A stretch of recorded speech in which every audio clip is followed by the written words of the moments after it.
The following program discusses sensitive issues. Parental caution is advised. Welcome to A Mental Journey, the series where I talk about my mental issues and overcoming them. In this episode, I will talk to you about PTSD and how that came around and went away in my experience. When my husband and I started dating, one specific traumatic event affected me dramatically.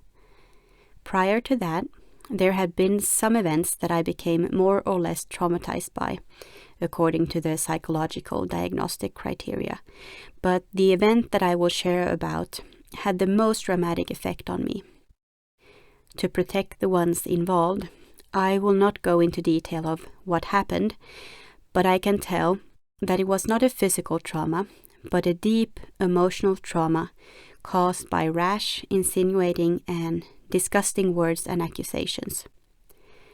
My whole world stopped, and everything I had been working for, trying to heal wounds around me and within myself, it was broken into pieces.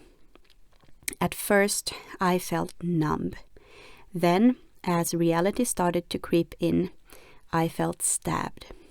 I literally felt like I was going to die. As the emotion and experience continued, I was becoming unable to carry it, and I ran away.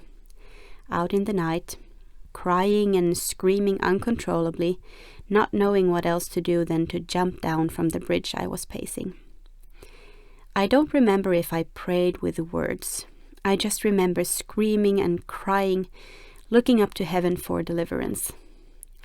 What held me from jumping was a sense of responsibility. I knew how much it would hurt those around me if I went that way. After a while, I did receive strength to calm down. But I was not the same anymore. All the self-work that I had done, finding and creating my identity and integrity, everything was torn apart. During 2 years after that specific traumatic event, I struggled with vivid nightmares and reliving the event every now and then when triggered. I felt crippled and I couldn't really function. I was extremely insecure and unable to relax in anyone's company. I had outbursts of anger and suffered from anxiety and frequent panic attacks. I had several episodes when I for days felt completely numb and emotionless. I also had a derealization episode when it felt like my mind was spinning faster and faster into a black hole. Well, there's a lot to say.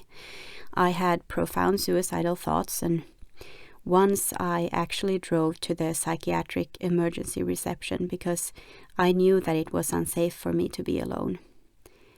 Quite ironic that I previously had done my educational practice there, but more about my suicidal thoughts in another episode. In all this emotional stress, I searched for God. I wrote songs and I read my Bible. It gave me relief and hope. I also wrote about my feelings, and I made a timeline of my life, marking every traumatic event or long-term stressor. And then I wrote letters. I didn't send them. Instead, I read them aloud, tore them apart, and threw them away. In the letters, I addressed specific people and how they had hurt me. And I finished every letter with the words, "I forgive you." Slowly, the nightmares became less frequent, and my anxiety and panic attacks were not as overwhelming. It all settled into a manageable state, though I still struggled from time to time. In hindsight, if I had known how broken I was, I would not have pursued becoming a mother. But thank God I didn't know the depth of my state, because we now have an amazing little son that we wouldn't want to be without. And as I became pregnant, I was so incredibly focused and determined to be a good mother that the remaining symptoms of my PTSD connected to that specific major trauma, they went away.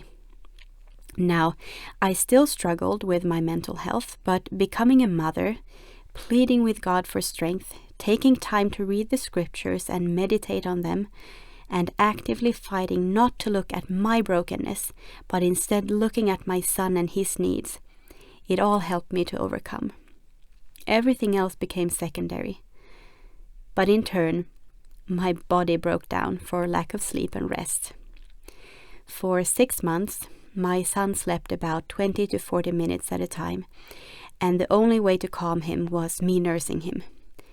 I couldn't sleep during the day, and the minutes I managed to secure during the night added up to 4 or 5 hours, never getting the chance to really go into deep sleep. I really felt my body slowly shutting down. I told my husband that he will need to slow down work and help me more at home, and he did, but it was not enough. I remember trying to put our son to sleep one evening and feeling faint and as if my body was just about to stop its business. So I called my husband to get home now, and after he came home, I was basically bedbound for weeks.